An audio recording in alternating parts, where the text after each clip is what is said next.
I realized that her English was so correct. She never made any grammatical mistakes. They start learning English in about the 3rd or 4th grade in Denmark. And they speak better English, but she spoke no American slang. Neither did her friends. They never learned slang. And I missed American English. I missed, hit it out of the ballpark. And I missed the jokes. They didn't tell jokes. They didn't know how to tell stories in American English. They could only write paragraphs in a balloon and put it up above their heads. So we broke up. I hope she's well. Well, today I started loving you again. I'm right back where I really always been. You know this song? I got over you just long enough to let my heartache mend. And today I started loving you again. What a fool I was to think I could get by with only these few million tears I cried. I should have known the worst was yet to come,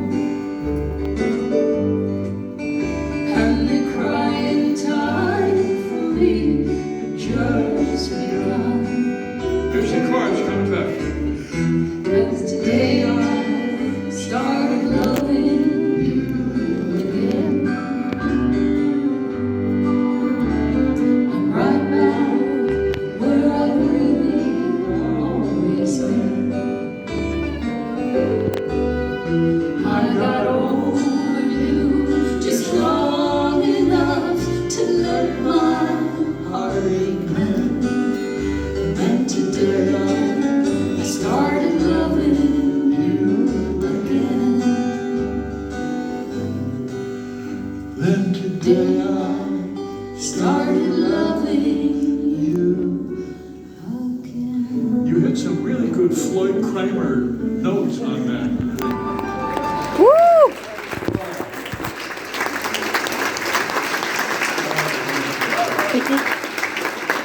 I can't come and do a show here without remembering the very best thing that ever happened to me in this building.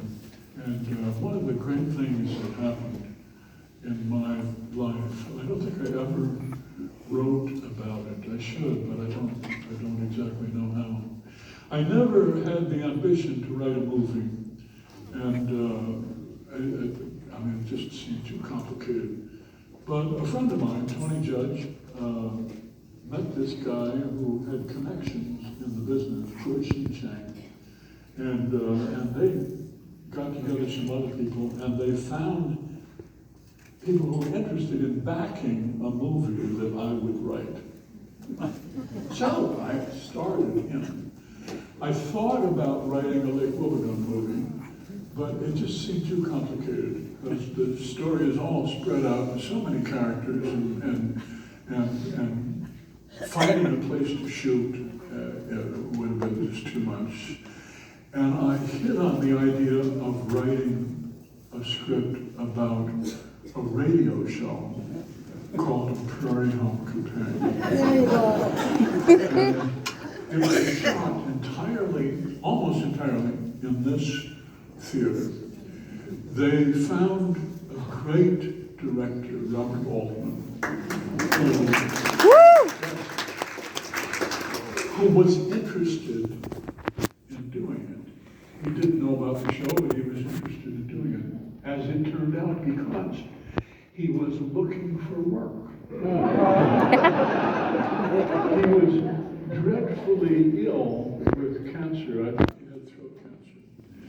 And studios didn't want to bet on him being able to finish a project. And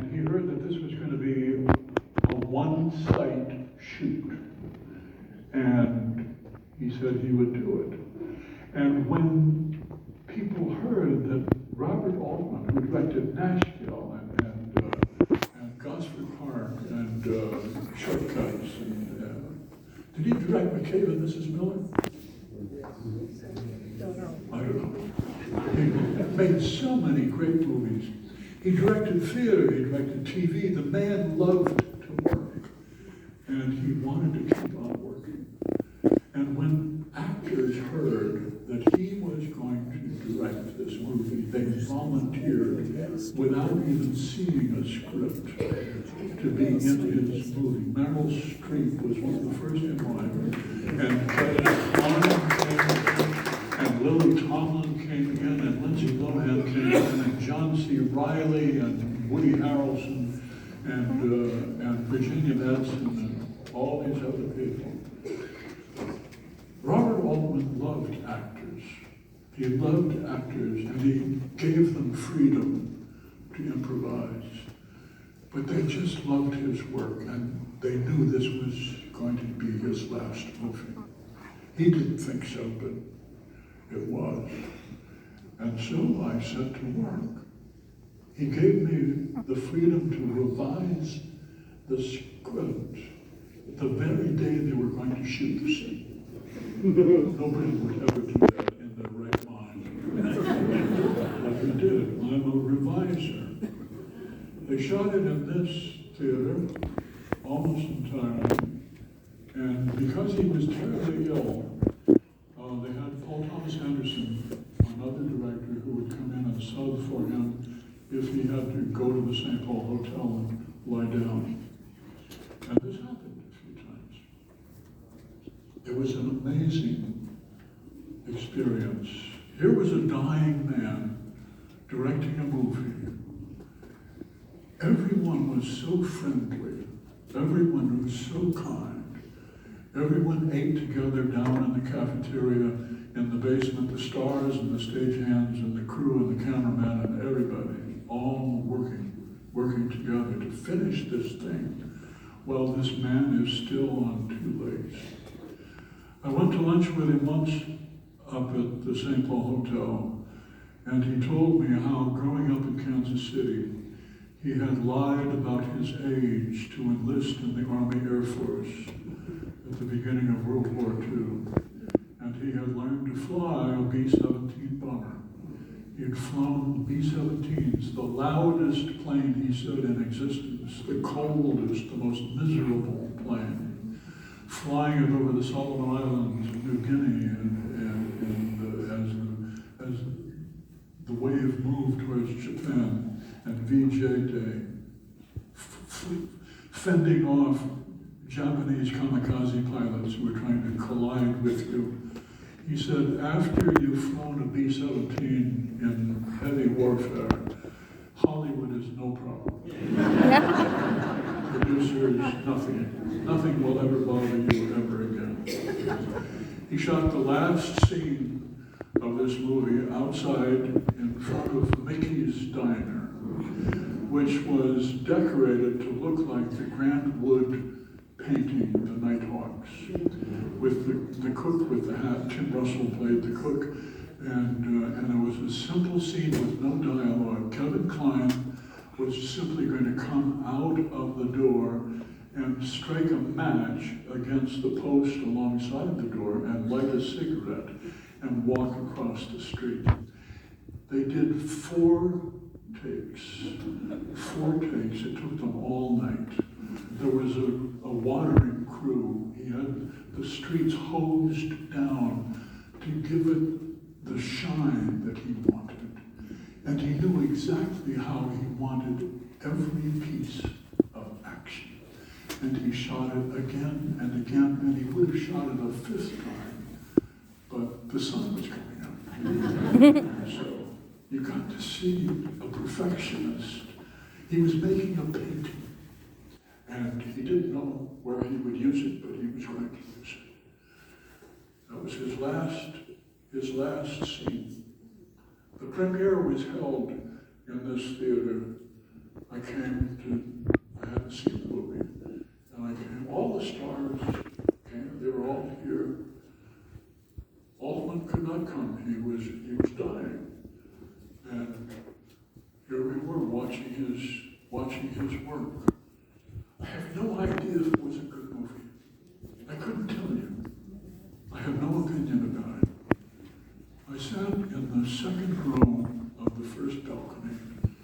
I sat behind my mother, who was sitting next to Carl Polad. They'd never met before. My father had died a few years before, and the two of them sat together, and he asked her, "What brings you here?" She said, "Well, my son is in the movie." She's from Minnesota. "Oh," he said, "you must be very proud of your son." She said, "I'm proud of all my children."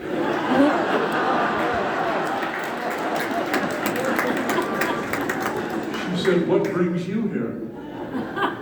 He said, "Well, I put some money into this movie." He said, "You probably heard of, I own the Minnesota Twins."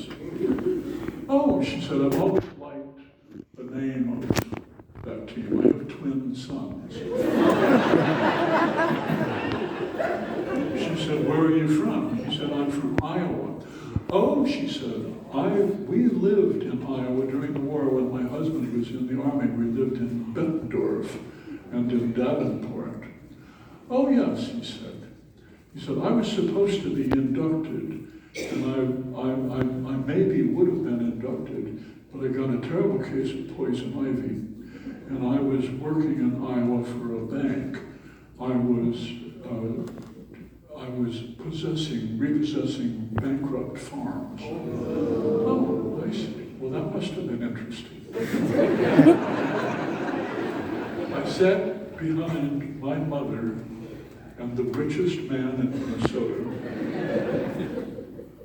being perfectly friendly Minnesotans, carrying on small talk, while they were watching a movie that I had written, that I had no idea if it was worth it or not. But that scene, that one scene on the first balcony, I remember that. Anyway, what I'm getting around to is that these actors were called on to do things they had never done before. Meryl Streep, I mean, she's a singer, she's a trained singer, but she's not a bluegrass singer. And she sang this Carter family song. And you could look this up online. You could Google this, Meryl Streep, Gold Watch and Chain, and you will hear an actor do an absolutely perfect interpretation, a bluegrass interpretation of this song. Lily Tomlin sang a duet. Lily Tomlin said she couldn't sing, but she sang a beautiful harmony. I believe it was on this song. Gold Watch and Chain, boys. Let's do it.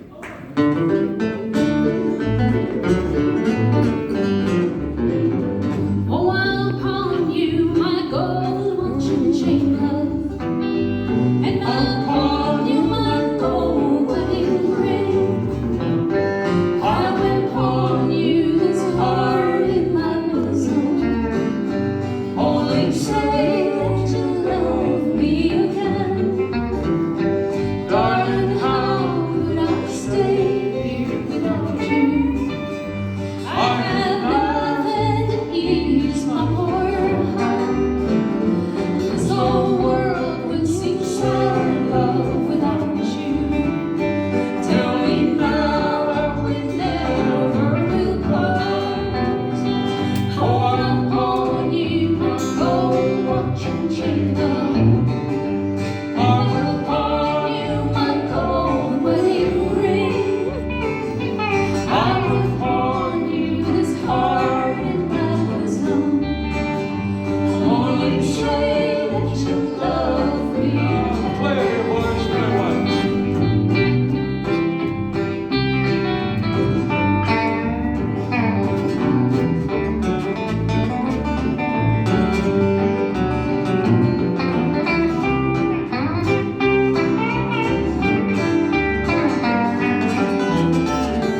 Charles too, of course.